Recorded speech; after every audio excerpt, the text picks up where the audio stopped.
Okay, good evening, everyone. Welcome to the February edition of the Canyon Country Advisory Committee. As normal, we'll start out with our call to order. We'll start with our flag salute, do some announcements. Then the California Highway Patrol here is here to tell us what they offer our community. Then we have a special treat with Tom Lund and also the president of Raising the Curtain Foundation. Okay. The Foundation for the Newhall Family Theater will be here to talk about theater and tell us all about it. Then I'm going to go through the Lighting and Landscaping District. I mean, I've gone through it before in some detail, but I'm just going to hit the high points because I finally kind of summed this whole thing up, and we understand the whole deal, and we are pursuing this a little bit farther because it seems like it was just a deceptive and a dishonest move, and there are still some items that have not been reversed since they decided to cancel it. Then I just thought we'd talk a little bit about President's Day. It was kind of fun to go and research it, find out all kinds of things about President's Day that I never knew, and I think you'll enjoy it. Then our version of public participation, which is the first 5 people that want to speak for 1 minute. The next meeting preview, and we'll adjourn promptly at 9 o'clock. You know, each month when I go through this, I look for an individual or somebody that did something extraordinary. And in this case, it was very interesting to talk about Matthew Beck. Matthew Beck happened to be an inmate firefighter. And he was scheduled for parole in October of 2017. But unfortunately, in May of 2017, he actually was killed by a tree that collapsed, fell over, hit him, and killed him. But it does show that no matter where you look, there are heroes all around us. Here we have some individuals that I think they said there were 3,900 trained inmate firefighters, and they are nonviolent offenders that are getting a second chance. So with that, we know that whatever happens, there may be some time when we're called upon to do something extraordinary, but there are people that are doing that all the time. So with that, Judy, would you lead us in the flag salute? I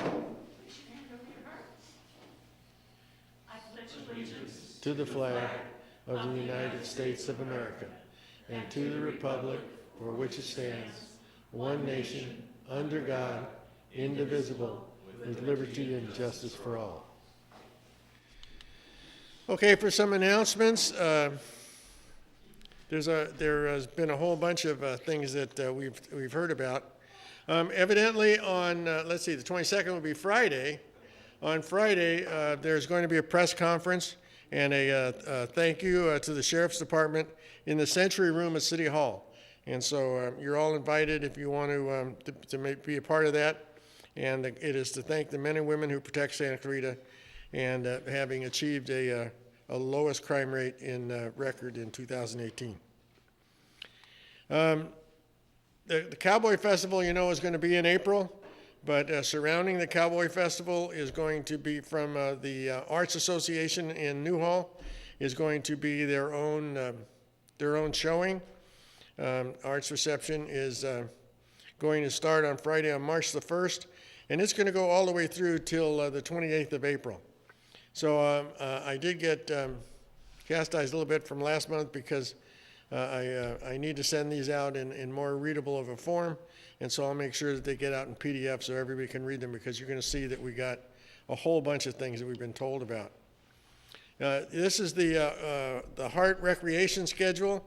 It goes through basically the whole year from where it starts at the Cowboy Festival, goes through all of their movie nights, their extravaganzas, their music in the park, and all the way to Cowboys and Carols in December.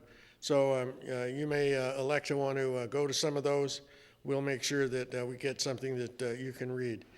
They also produced this particular item, which is in the Friends of Hart Park, and it goes through, in some respects, it duplicates what we were told, and in some respects it has some additional ones.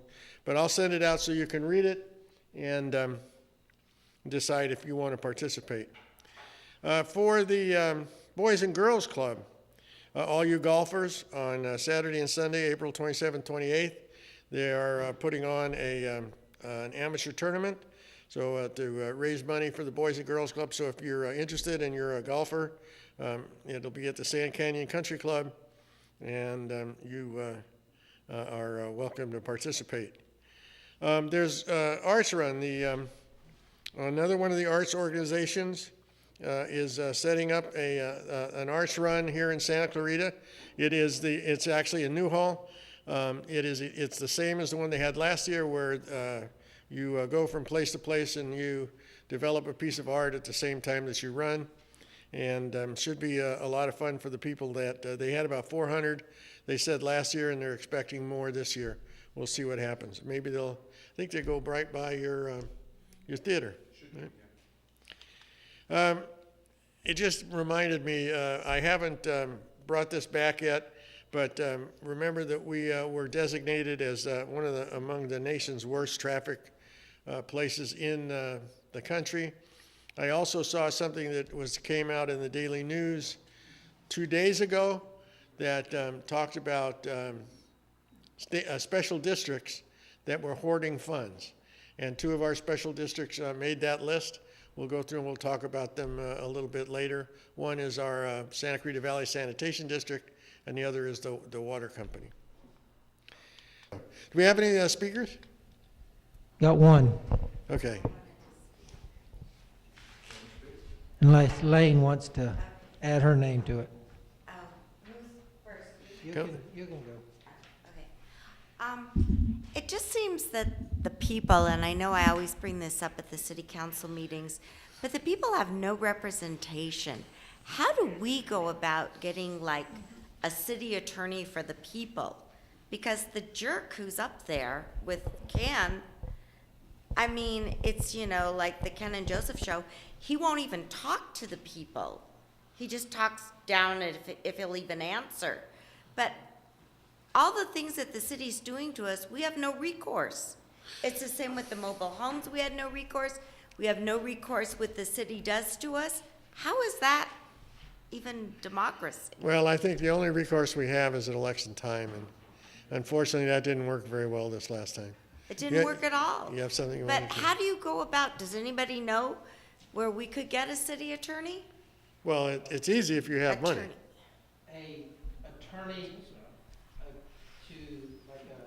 For the people, a city attorney, that if you have a problem in your city, you go to the city attorney's office. There's nowhere for us to go. Well, it depends on what the problem is, because The problem is the the city. county and the attorney general, it depends upon what the issue and what the problem is. And so, go ahead. only to protect the city staff. It's not So whoever the consultant city attorney is, you can't go to where No. his office is. No, I'm sorry, say it again? The city attorney that sits at council meetings, you can't, I know he's just a contract person. Can you go to his office wherever it is? I knew the one. You can go to his office, but he's not that, the city attorney in reality is supposed to work for the city council and supposed to advise the city council on legal matters. That's all they're supposed to do. And they're contracted, and in the general law city, they're contracted, so anytime they do work, they have to bill the city. So if you went to the city attorney and you said, I want this, or I want that, the first thing they would do would be to call the city manager and ask whether or not they wanted to fund it. And if they didn't want to fund it, he wouldn't answer. Go ahead, come on. He's only there to serve the manager and the council. we have no. Yeah, that would be a independent attorney. All right, Douglas Frazier. This is an announcement about the rent adjustment hearings that are going on with the manufactured home parks. 2 parks put in petitions this year. It took them 3 months to get it to the hearing officer, and now the hearing officer has scheduled a hearing for Caravilla Mobile Home Park. That's going to be Thursday, March the 7th at 6:30 in the Century Room at City Hall. We added to our petition There is a rule in the ordinance that says each party is accorded a full and fair hearing.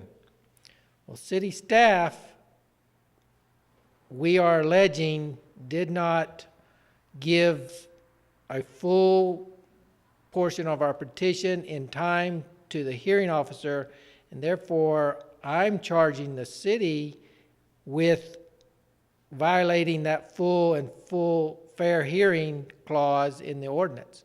So come down and it'll be interesting to see if the hearing officer agrees with me and charges the city damages, monetary damages, to each resident at the park. So, right, but the hearing officer is the independent contractor. That the city chose. But when I present my case and tell them, look, this person and this person did this in violation of the rules, so we need to receive monetary damages. I think the city is mad at me, but that's what we're gonna do. March 7th, Thursday at 6:30. All right, for upcoming meetings, and in March, Part E Homes are going to be here to give us a presentation on Skyline Ranch. So I spoke with the gentleman right before January, and he indicated March would be a good date. Also, we're going to have representatives from Christy Smith's office, from the Assembly, and Ryan is going to be here. He's going to tell us what the latest state legislative items are, or the legislative items are, and we can ask him any questions that we like. We'll also continue on looking at some of the things that we said we would look at in 2019, and some of them have been crossed off, will get crossed off the list in March. But I hope that that you'll be here, because now, remember, Skyline Ranch has got that big road coming off the top of the hill right down here to Sierra Highway. You're going to learn more about it. He did tell me that the project had changed. When we saw the project last time, it had houses built off of both sides of Collector Road. Now it's only going to have houses built on the south side of the Collector Road. So we'll see what happens. Anyway, I want to thank you very much for deciding to and choosing to attend the Canyon Country Advisory Committee. And I hope we don't have rain next month, so we get a bigger turnout. And hope to see you back again soon. Thank you.